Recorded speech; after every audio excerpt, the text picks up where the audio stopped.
Good morning friends. பச்சை மிளகாய் செடியில் பாருங்க நிறைய பூ இருக்குது.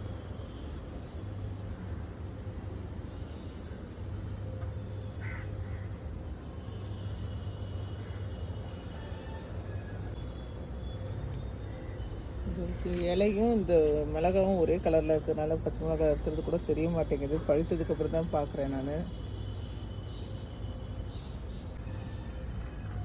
2 செடி தாங்க இருக்குது என்கிட்ட.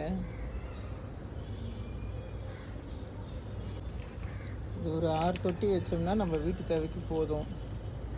பண்ணணும். இது இப்போ போட்டிருக்கேன், விதை போட்டிருக்கேன். நம்ம ஒரு 6 தொட்டியாவது இதில் வைக்கணும். பச்சை மிளகாவாவது நம்ம நிறைய வைக்கணும்னு முடிவு பண்ணியிருக்கேன்.